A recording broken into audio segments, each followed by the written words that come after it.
Okay, do you think this should be a breakup? This is a guy that is a little burnt out, but his girlfriend's going through more than he is. She's fighting cancer, and not the first time, the second. Says, I stood by her through her first battle, the chemo, the scans, the fear, the remission. I thought we survived it. Then it came back. I love her, I truly do, but my life has slowly turned into nothing but cancer talk, doctor visits, medications, and being the strong one. I'm 33 years old, and I am exhausted. I feel awful admitting that I don't think I have it in me to do this again. Friends keep telling me how strong I am and how lucky she is to have me, and the truth is, I don't feel strong. I feel trapped by guilt. If I leave, I look like a monster. If I stay, I'm scared I'll disappear completely from myself. Is it selfish to admit that I may not be the source of strength she needs anymore, even if I do still love her? I don't think your feelings are probably that rare. I think anyone who has supported someone that was going through a serious disease like that probably has many days where they feel exactly as you do right now. But something kept them going through it, hopefully, and they were there for that person.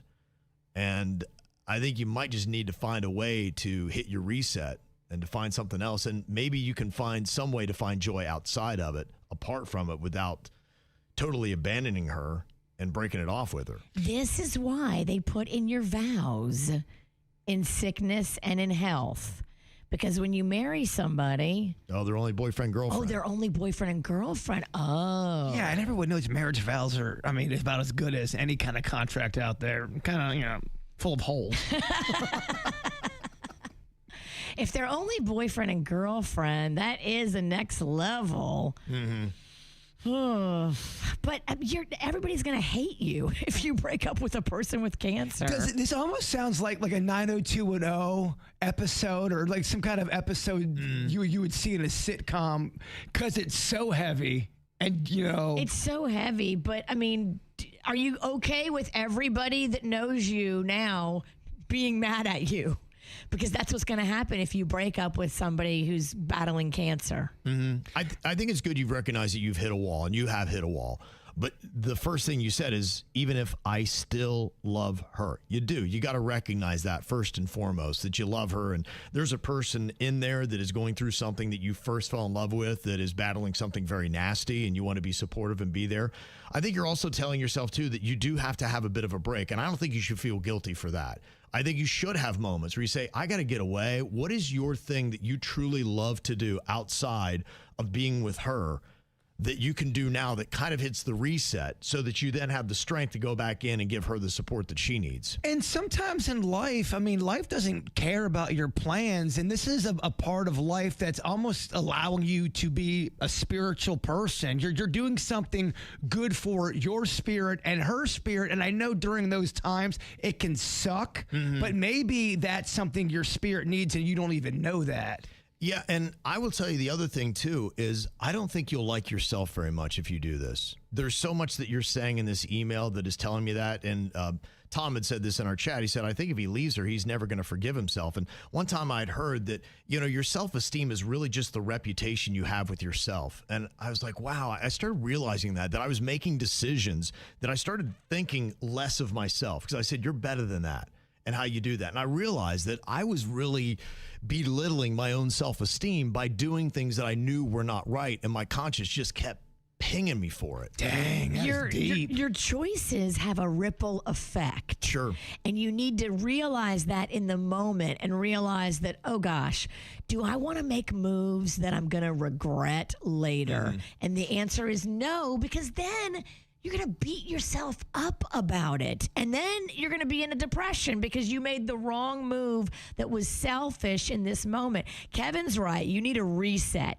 You need to give yourself a little self-care and then try to get back in it as best you can. But believe it or not, there's some people, too, that are going through something like that, and they sometimes want to go through it alone. They don't want a partner to feel like they're burdening them, and it makes it tougher for them just with their own. I've had talks with people about that before. They said, I didn't want to burden anybody. said, I'm going to go through it alone. And that's another side of things. But I don't want to go through it alone, so y'all better not leave my ass. We're sticking through everything.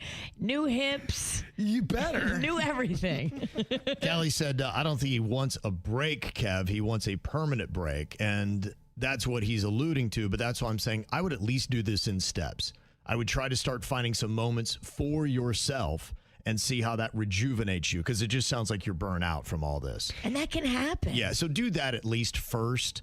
Some people are talking about there is also some counseling that you can do that is specific to this very thing, because there are people, it's caretaker counseling Panchita is talking about, where people are going through this stuff, might be something to lift your spirits. That's such a great call. They specialize in that. They may have a perspective you're not even thinking about. Being a caretaker is difficult, and you need to acknowledge that and give yourself a little break and give yourself a little joy. Yeah. Damn, I am seeing some cold comments. Oh, man, it's just a girlfriend. You're not married. I'm like, damn, that's cold. Yeah. And they, look, they're right. I think ultimately, if you did shake it down, you're entitled to break up with anybody that you don't want to be with anytime you want. And yeah, people will judge you and whatnot, but like I said, it's how you look at yourself. And I think he'll probably feel guilty. At least take the right steps. I'm not saying it's definitely not a breakup, but I would say at least do it incrementally and see how you feel after you get a little bit of a breather to kind of spend some time to yourself doing what you need to do. Got this question about a makeup or breakup. It says, I've been engaged for almost a year and a half. My fiance keeps saying that he wants to give me a, quote, proper wedding, so we have to wait until we have the money. We haven't even picked a date yet, and I've told him that it doesn't matter to me, but he insists on waiting. Recently, I met a new guy at my office. He's really cute. Uh-oh. He's kind. He's a gentleman. And I get genuinely excited when he's around. My heart even flutters when he texts me. Uh-oh. All right. This is not good. I've heard enough. Girl, what are you doing? In full honesty, I did send him a photo of myself in cute workout clothes before heading to the gym. Girl.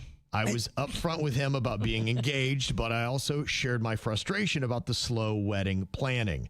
He's been really understanding, and he's even said things like, if you were my fiance, I wouldn't wait. Oh, Lord. This is disgusting, but what kind of outfit was she wearing? Yes, can we see the picture?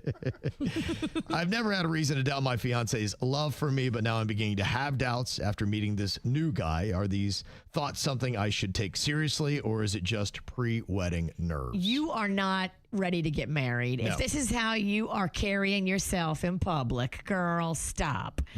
Tell your fiance, you know what? I don't want to get married. I don't want to give you this ring back, and we're going to maybe take a break from each other. Go explore that other relationship, because you are not ready to get married. And there's some people that put themselves in these crush type situations. If you're with a partner and you are committed to that partner, stop being around these people that are going to throw it at you. You're putting yourself in a terrible position. You are the one that is now going to mess up your marriage that you say you want so bad.